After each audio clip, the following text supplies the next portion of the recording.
सबसे आधुनिक प्रणाली है। इंटरनेट को आप विभिन्न कंप्यूटर नेटवर्कों का एक विश्व स्तरीय समूह नेटवर्क भी कह सकते हैं। इस नेटवर्क में हजारों और लाखों कंप्यूटर एक दूसरे से जुड़े हैं। इंटरनेट के काफी अनेक फायदे हैं, जैसे इंटरनेट की मदद से आसानी से हम घर बैठे सभी बिलों का भुगतान कर सकते हैं।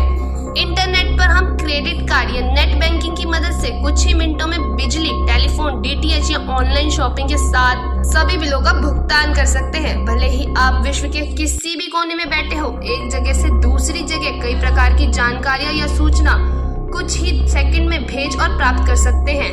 हर चीज के दो पहलू होते हैं। वैसे ही जहां एक तरफ हमें इंटरनेट से काफी लाभ हुआ है, वहीं दूसरी तरफ इंटरनेट की तरफ से काफी हानियां हो रही हैं। इंटरनेट की वजह से साइबर क्राइम इतना बढ़ रहा है कि कह पाना भी मुश्किल हो रहा है। दोस्तों, अभी हमने इंटरनेट के बारे में बात की, अब हम बात करते हैं कि साइबर क्राइम। हम सब इस नाम से तो वाकिफ ही होंगे कि साइबर क्राइम एक्चुअली होता क्या है।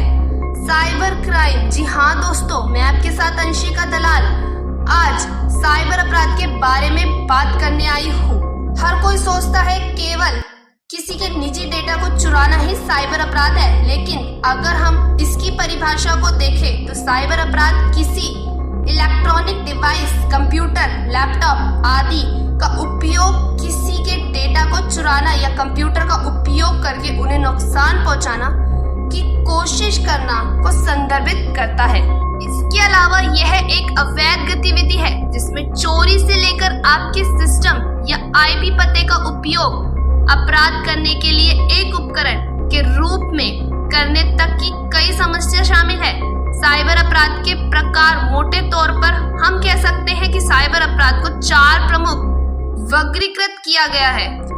ये है वित्तीय, गोपनीयता, हैकिंग और साइबर अपराध। ये कुछ साइबर अपराध। अब आइए जानते हैं इनके विस्तार।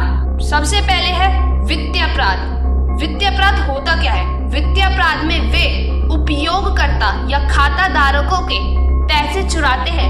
इसी तरह वे कंपनियों का डेटा भी चुराते हैं, जो वित्तीय अपराधों को जन्म दे सकता है। साथ ही उनके कारण लेन देन में भारी जोखिम होता है। हर साल हैकर्स व्यापारियों और सरकार के लाखों करोड़ों रुपए चुरा लेते हैं। अभी हमने बात करी साइबर अपराध के पहले अपराध की। अब आइए जानते हैं दूसरा अपराध, गोपनीयता अपराध। गोपनीय अपराध में आपका निजी डेटा चुराना शामिल है, जिसे आप दुनिया के साथ साझा नहीं करना चाहते हैं। इसके अलावा इसके कारण लोगों को बहुत नुकसान उठाना पड़ता है और कुछ लोग अपने डेटा का दुरुपयोग के कारण आत्महत्या भी कर लेते हैं। साइबर अपराध को फैलने से रोकने और लोगों के हितों की रक्षा के लिए सरकार ने साइबर अपराध से जुड़े कई कानून बनाए हैं। साथ ही ये कानून साइबर अपराध से सुरक्षा प्रदान करते हैं। इसके अलावा सरकार ने साइबर अपराध की समस्या से जल्द निपटने के लिए पुलिस स्टेशन में साइबर सेल की भी शुरुआत की है। दोस्तों, ये थी कुछ साइबर अपराध घटनाएं। आइए जानते हैं आधुनिक समय में आतंकवाद 10 से 20 साल पहले की तुलना में कहीं ज्यादा बढ़ गया है। लेकिन साइबर आतंकवाद सिर्फ आतंकवादियों या आतंकवादी संगठन से संबंधित नहीं है।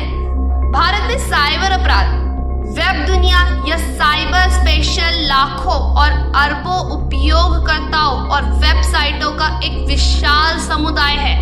इसके अलावा लोग खरीदारी, फिल्में, संगीत, वीडियो गेम, लेन देन और ई-कॉमर्स आदि जैसे विभिन्न नेट तक आसान पहुंचाने का कारण कोई भी व्यक्ति आसानी से इस तक पहुंच सकता है। पिछले दशक से इस तेजी के विकास के कारण इसके अलावा इंटरनेट ने सूचनाओं की एक ऐसी दुनिया खोल दी है जिससे कोई भी जुड़ सकता है। इसके कारण अपराध की दर, खास तौर पर साइबर अपराध की दर में बहुत ज्यादा वृद्धि हुई है।